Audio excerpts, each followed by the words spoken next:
राज्यसभा में बीजू जनता दल के एक सदस्य ने आंगनवाड़ी और आशा कर्मियों के मानदेय में वृद्धि करने की मांग करते हुए बुधवार को कहा कि इन्होंने कोविड-19 महामारी के दौरान भी निरंतर कार्य किया है। बीजेपी के सुभाष चंद्र सिंह ने शून्यकाल में यह मुद्दा उठाते हुए कहा कि कोरोना वायरस महामारी के दौरान लगातार सुरक्षित दूरी बनाने, हाथ धोते रहने और मास्क पहनने का परामर्श दिया जा रहा है। इस दौरान आंगनवाड़ी और आशा कर्मियों ने अपनी जान की परवाह किए बिना लगातार काम किया है।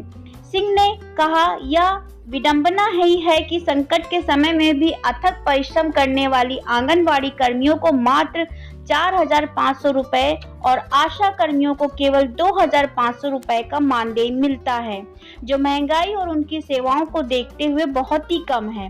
बीजेपी सदस्य ने कहा कि ओडिशा में राज्य सरकार ने इन कर्मियों को कुछ राहत दी है, लेकिन यह राहत पर्याप्त नहीं कही जा सकती। उन्होंने सरकार से मांग की कि आंगनवाड़ी कर्मियों का मानदेय बढ़ाकर 15,000 रुपए और आशा कर्मियों का मानदेय बढ़ाकर 10,000 रुपए किया जाए। उन्होंने कहा कि केंद्र सरकार को आंगनवाड़ी कर्मियों और आशा कर्मियों के लिए एक विशेष पैकेज की घोषणा भी करनी चाहिए। उल्लेखनीय है कि ज्यादातर विपक्षी दलों के सदस्य सदन में मौजूद नहीं थे। सदन में रविवार को हुए हंगामे को लेकर 8 विपक्षी सदस्यों के निलंबन के विरोध में विपक्ष के कई दलों के सदस्य सदन की कार्यवाही का बहिष्कार कर रहे हैं। शून्यकाल में ही असम गण परिषद के वीरेंद्र प्रसाद वैश्य ने भारत, म्यांमार, थाईलैंड त्रिपक्षीय अंतर्राष्ट्रीय राजमार्ग परियोजना का मुद्दा उठाया।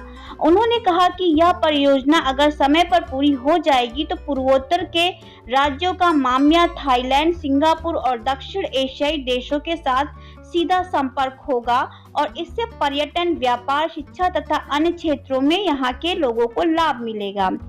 वैश्य ने यह भी कहा कि सीमा पर चीन के साथ आज जो हालात हैं, उन्हें देखते हुए भारत को अपने अन्य पड़ोसी देशों के साथ ज्यादा गहरे रिश्ते रखने चाहिए और भारत, म्यांमार, थाईलैंड त्रिपक्षीय अंतर्राष्ट्रीय राजमार्ग परियोजना इस सामरिक नजरिए से भी अहम होगी। उन्होंने सरकार से यह परियोजना समय पर पूरी करने की मांग की। शून्यकाल में ही बीजेपी की ममता मोहंती ने कुर्मी महंत समुदाय को अनुसूचित जाति की सूची में शामिल करने की मांग करते हुए कहा कि ऐसा करने से इस समाज के लोगों का पिछड़ापन दूर कर उन्हें मुख्य धारा से जोड़ने में मदद मिलेगी।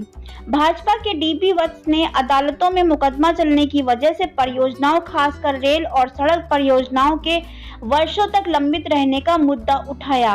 उन्होंने कहा, एक परियोजना तो 45 साल से अटकी हुई है, उसकी लागत बढ़कर अब तो न जाने क्या हो चुकी होगी। उन्होंने मांग की कि ऐसी व्यवस्था की जानी चाहिए कि परियोजनाएं तय समय सीमा में पूरी हो जाएं, ताकि उनकी लागत पर भी अतिरिक्त भार ना पड़े और विकास कार्य भी आगे बढ़े। टीडीपी के नजीर अहमद लावे ने जम्मू कश्मीर में सरकारी नौकरियों में लंबे समय से अनुबंध पर काम करने वाले लोगों का मुद्दा उठाते हुए मांग की कि इन लोगों को नियमित किया जाए और इनके वेतन में समुचित वृद्धि की जाए।